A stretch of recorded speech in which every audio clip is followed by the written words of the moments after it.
All right, so as promised, U.S. Supreme Court justices finished for the day hearing arguments about how much power President Trump has or ever had to level tariffs. Mr. Trump made tariffs a cornerstone of his economic policy when he declared Liberation Day back in April. He announced tariffs, and you can see the list right there, on nearly every U.S. trading partner across the globe. So the court fight will now test that agenda and the limits of presidential power. For Mr. Trump, those stakes are high. He posted on social media yesterday saying this: with a victory, we have tremendous but fair financial and national security. Without it, he goes on, we're virtually defenseless against other countries who have for years taken advantage of us. So let's talk about court. During today's arguments, conservative Justice Brett Kavanaugh asked these questions. Listen. The Constitution is structured so that if I'm going to be asked to pay for something as a citizen, that it's through a bill that is generated through Congress, and the president has the power to veto it or not. But I'm not going to be taxed unless both houses, the executive and the legislature, have made that choice, correct? That's exactly right. So there is something, it's not just the taxing power, qua taxing power. The question is, do we permit the president to use the taxing power to affect his personal choices?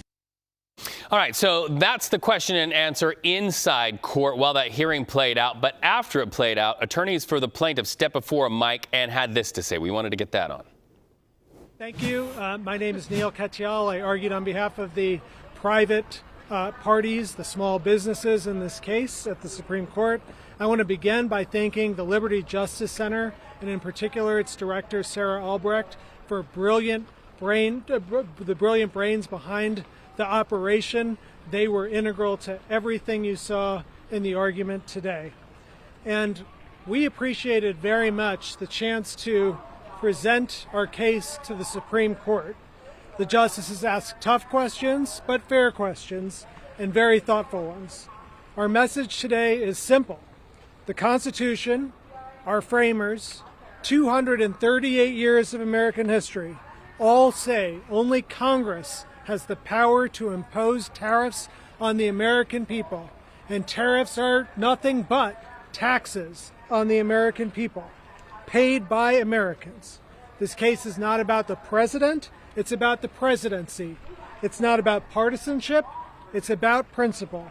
And above all, it's about upholding the majestic separation of powers laced into our Constitution that is the foundation for our government.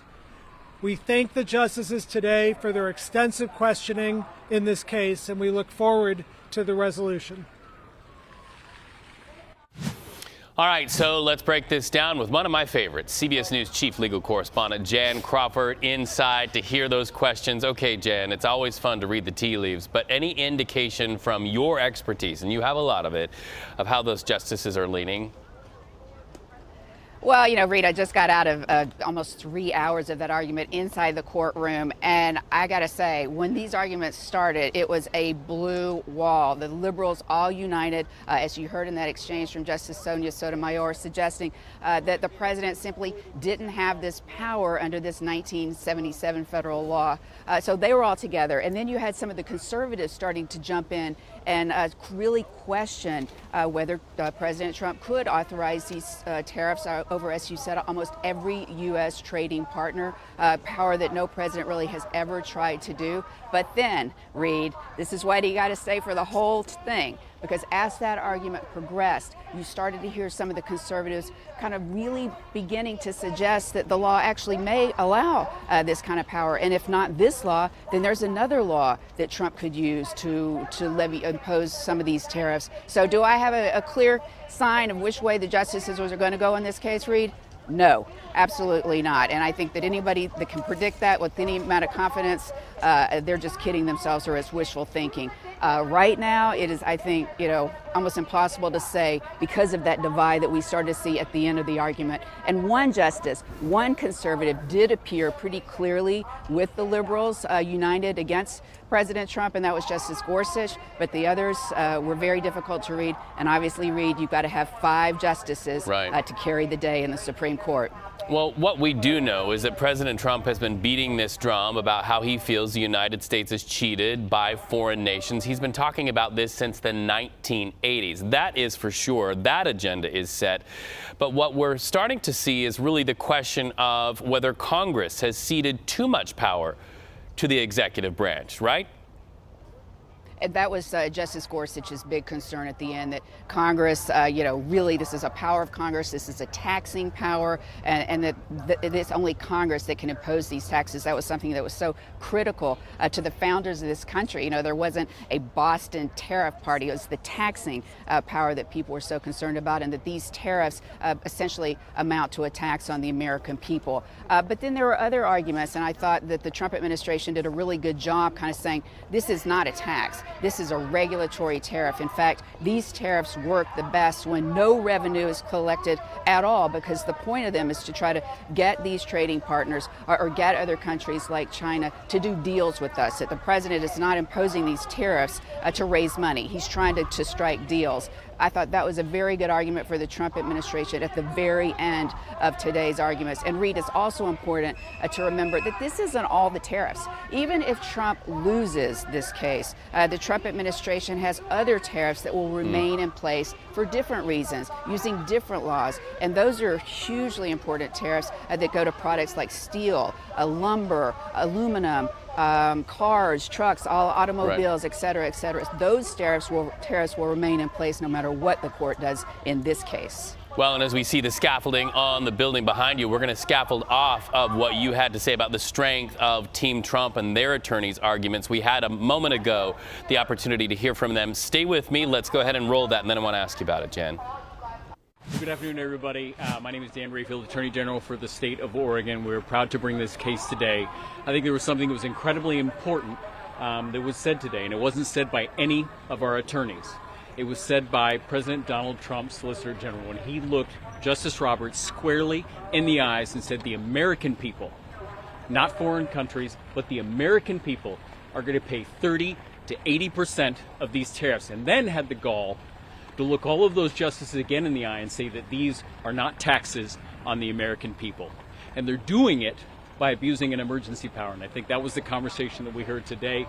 Very proud of our attorneys and proud to have these amazing partners in A.G. Mays and A.G. Bonta along in this incredibly important fight when America's facing an affordability crisis. Thank you, A.G. Rayfield. I'm Chris Mays. I'm the Attorney General of Arizona, and I would just echo those comments. This was, we feel really good about the arguments today and the questions that were asked by the justices. But, we brought this case, and this case is so important. Maybe the most important case that this court has heard in 100 years, especially to our economy and to consumers and to businesses large and small. And that's why we brought this case, because number one, these tariffs are illegal. They were not predicated in the law or the Constitution, but most importantly, they are impacting the people of our states. We have small businesses in Arizona that are going out of business every day.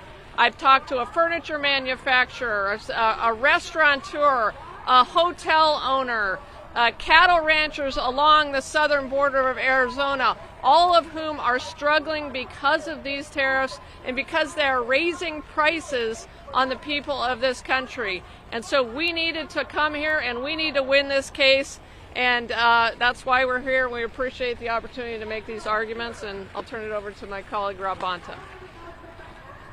Thank you, everyone. Rob Bonta, California Attorney General, and grateful to be here with my colleagues on behalf of the states that have brought suit to support the American people who deserve better, who deserve to not have costs raised, who deserve to not be the victims of unlawful tariffs tariffs are taxes. Congress has the power to impose taxes. The president does not.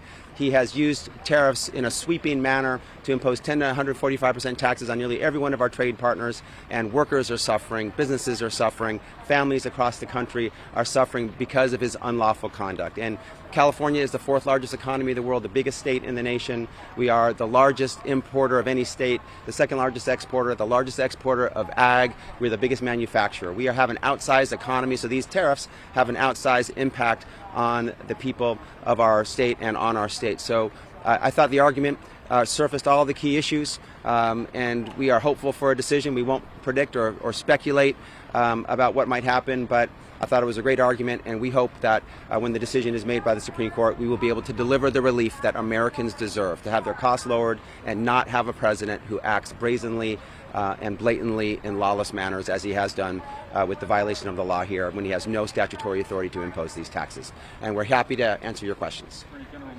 All right, my apologies, Jan Crawford. We thought we were going to hear from President Trump's attorneys, but you're a sports fan, and I know you catch the ball that you're thrown, so let's talk about that. It's right. Especially striking to me, Jan. I pay attention to your Instagram. I know you're a sports fan. It is striking to me, though, that you are hearing from Rob Bonta of the state of California.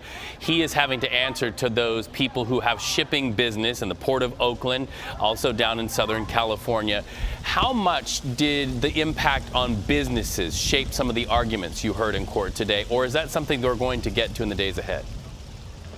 So we didn't really get into the policy questions. The justices very much focused on the intricacies of this 1977 law that they claim, the administration claims, gives presidents the authority to regulate imports during national emergencies. And so that's why they're arguing Trump has this kind of power to impose tariffs. That's all they were focusing on, whether that's legal under the statute or legal in terms of the Constitution, not the policy questions. But Reed, in getting ready for this, we always have to do stories in advance, and we interviewed people on both sides, businesses on both sides. An importer of wines went to his warehouse in New Jersey, where he said that these tariffs are absolutely crippling small businesses because they have to pay them. If they're going to import a case of Chianti, the importers, the American importers, are the ones who are paying up front those taxes, and they're hoping that they're going to be able to sell that bottle of wine at a more expensive price. But then on the other side, we talked to the head of a cooperative of wine grape growers in California, and they say that this tariff, the system of tariffs that the president has imposed, will actually save or help save their businesses because European wines are so heavily subsidized by those foreign governments that American growers find it very difficult to compete. We got a hurricane here. So you see those both sides coming into play. And that's kind of who we spoke with in advance of this argument. But no one got into really some of those policy questions about the impact that it's going to have on businesses in the Supreme Court. One thing we did hear, though, Reed, that is the impact, is that what happens if Trump actually loses this case to the people who have already paid all those tariffs? We're upwards of $100 billion now that has been collected in tariffs since the president imposed these in the spring. Or is that going to all have to be refunded? And so, as Justice Barrett said, is this going to just be a complete mess? And so there is some concern, I think, among the justices about just the logistics of how that will happen. I don't think the court necessarily will get to that in its opinion, but it's something to look out for. Reed. All right. Jan Crawford, never late to camera, but you are late for lunch, and you are excused. Get out from under that umbrella and go have something good to eat. Thank you so much, friend. It's a little windy here today. All that hot air blowing around in Washington. I'm going to have to call you a meteorologist probably pretty soon. Jan Crawford with your politics and your weather report. Thank you so much.